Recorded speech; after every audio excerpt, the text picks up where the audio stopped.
ونعوذ باللہ من شرور انفسنا ومن سیئات اعمالنا من يهده الله فلا مضل له ومن يضلل فلا هادي له واشهد ان لا اله الا الله وحده لا شريك له واشهد ان محمدا عبده ورسوله اما بعد فاعوذ باللہ من الشیطان الرجیم بسم اللہ الرحمن الرحیم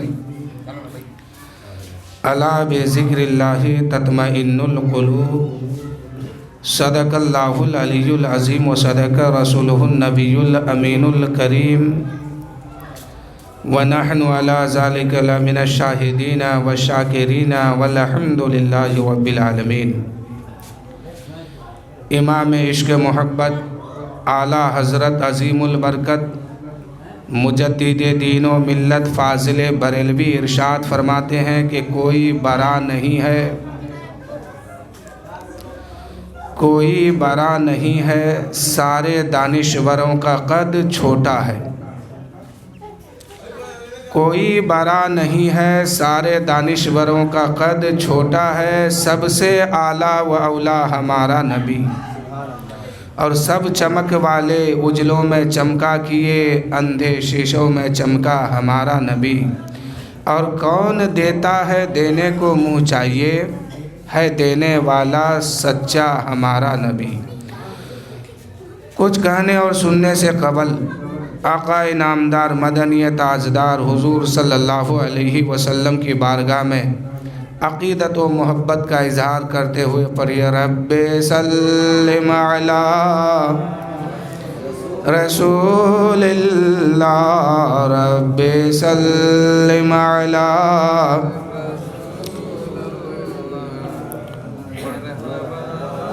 مرحبا رسول اللہ، مرحبا مرحبا رسول اللہ صلی اللہ تعالیٰ علیہ وسلم۔ اللہ تعالیٰ قرآن مقدس میں ارشاد فرمایا الا بذکر اللہ تطمئن القلوب، اے لوگو دل کی غذا اللہ کی یاد ہے۔ اللہ نے انسانوں کو بنایا، اللہ تعالیٰ 18,000 مخلوقوں کو بھی بنایا، اسی 18,000 مخلوق میں ایک انسان بھی ہے۔ انسان کے اندر ایک دل ہے، اس دل کو ایک گوشت کا ٹکڑا کہتے ہیں۔ انسان کی پوری وجود اسی دل کے ٹکڑا پر ہے۔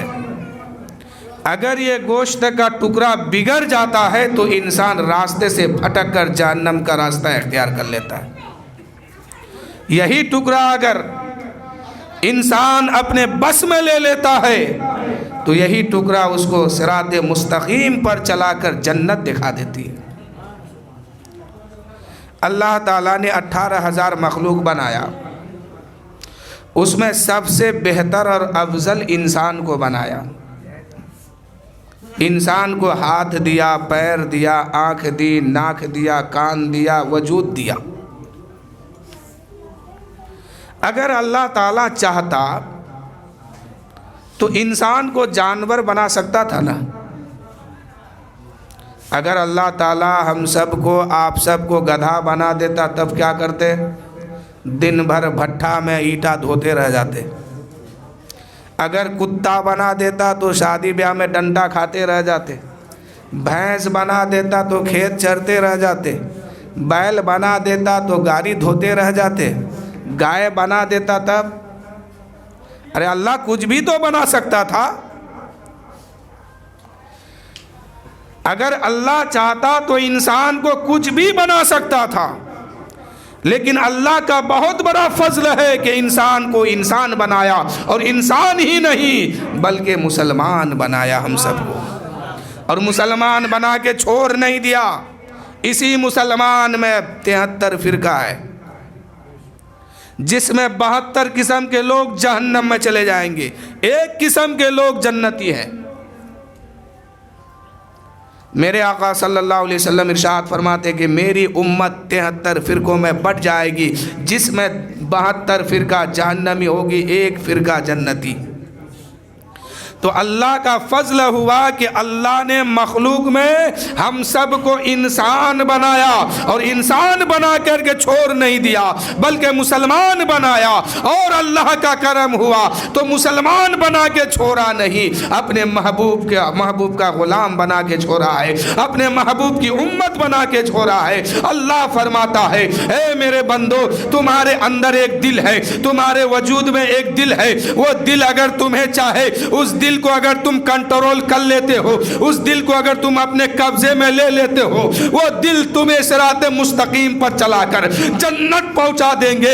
اگر وہ دل تمہارے قبضے میں نہیں ہے، وہ دل تمہارے بس میں نہیں ہے، یہی دل تمہیں جہنم کا راستہ اختیار کرنے پر مجبور کر دیں گے اور آخر میں جہنم بھیج دیں گے۔ اللہ فرماتا ہے الا بذکر اللہ تطمئن القلوب، اے لوگو اللہ کی یاد دل کی غذا ہے، اللہ کی محبت دل کی غذا ہے، اللہ کی یاد دل کی غذا ہے، اللہ کی فرما برداری دل کی غذا ہے۔ اللہ کی یاد اپنے دل میں بسائے رکھو اور رب کی فرما برداری کرتے رہو، دل بھی سکون سے رہے گا، جسم میں بھی سلامتی رہے گا۔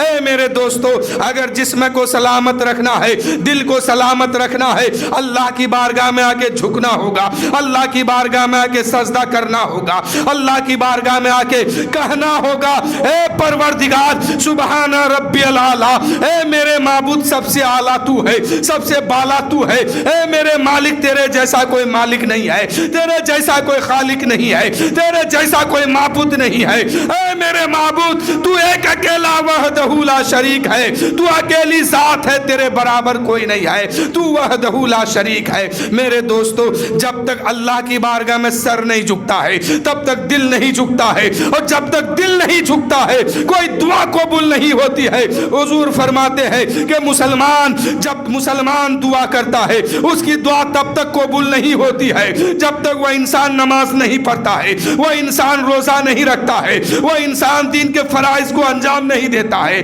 اے میرے دوستو، آج مسلمان نماز پڑھنے کے لیے سر کو سجدے میں رکھتے ہیں۔ میرے نبی فرماتے ہیں اے لوگوں سنو، جو مسلمان وقت سے نماز ادا کرتا ہے، وقت کی پابندی کرتا ہے، نماز کا خیال کرتا ہے، نماز کو سینے میں بسایا ہے، نماز کی محبت دل میں بسایا ہے، اور وقت کے ساتھ نماز پنجگانہ ادا کرتا ہے، یہی نماز جب وہ پڑھ کے مکمل کرتا ہے، نماز سے فارغ ہوتا ہے، یہی نماز رب کی بارگاہ میں جاتی ہے، آسمان کے طرف اڑتی ہے، اور رب کی بارگاہ میں جا کر اس کی نماز جو ہے نور میں تبدیل ہو جاتی ہے، اور رب کی بارگاہ میں فریاد کرتی ہے اے پروردگار، اس نے وقت کا خیال کیا ہے، اس نے مجھے ادا کیا ہے، اس نے مجھے اپنے سکون کو برباد کر کے مجھے ادا کیا ہے، مجھے پڑھا ہے، مجھے یقین کے ساتھ پڑھا ہے، اے مولا میں اس کی مغفرت کی دعا کرتا ہوں، اے مولا اس کی خطا کو معاف فرما دے،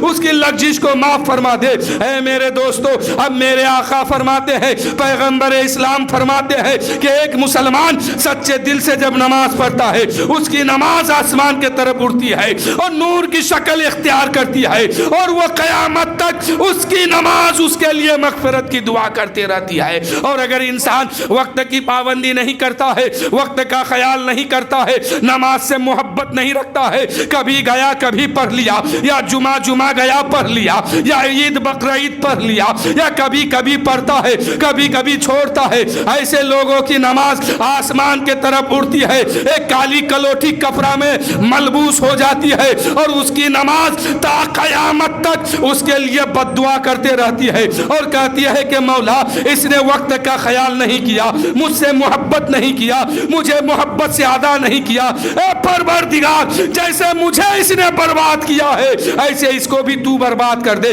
اس کو ہلاک کر دے۔ تو میرے دوستو، نماز پڑھیے پابندی کے ساتھ، وقت کا خیال رکھیے پابندی کے ساتھ۔ ایک مسلمان کے گھر میں جب بچہ جنم لیتا ہے، 10 سال کی عمر کو پار کرتا ہے، حد بلوغیت میں وہ قدم رکھ دیتے ہیں، اس عمر سے لے کر کے موت کی آخری سانس تک کبھی نماز معاف نہیں ہے۔ بات سمجھ رہے ہیں؟ ایکو بہت زیادہ ہے، مائک ٹھیک ٹھاک نہیں ہے آپ کا۔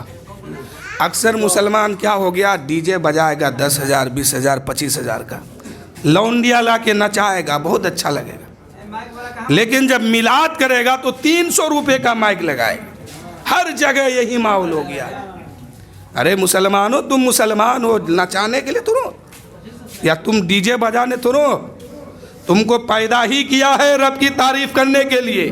اللہ فرماتا ہے وَمَا خَلَقْتُ الْجِنَّ وَالْإِنسَ إِلَّا لِيَعْبُدُونَ، ہم نے انسان اور جن کو پیدا کیا، بولیے، صرف عبادت کے لیے۔ باجا کیجئے میلاد میں تو 5,000 10,000 کا باجا کیجئے، کم سے کم 3,000 کا ضرور کیجئے۔ اب اس بیچارے کو آپ 300 روپیہ دیں گے، وہ آپ کے لیے کیا لے کے آئے گا؟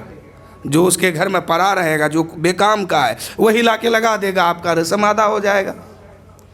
اور وہی اگر شخص نچانے کے لیے باجا لیتا ہے تو 18,000 20,000 کا، مجھے معلوم ہے سب۔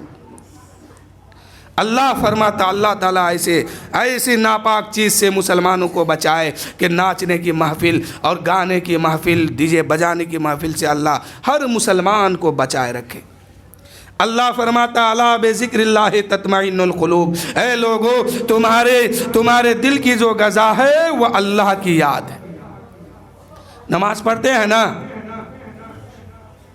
بولیے نا سبحان اللہ، یا بے شک تو کہیے کم سے کم، ہاں ہوں تو بولیے، پڑھتے ہیں نا؟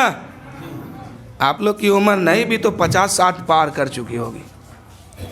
ہر انسان پر علم سیکھنا فرض ہے، چاہے عورت ہو، مرد ہو، امیر ہو، غریب ہو، سب پر ہے۔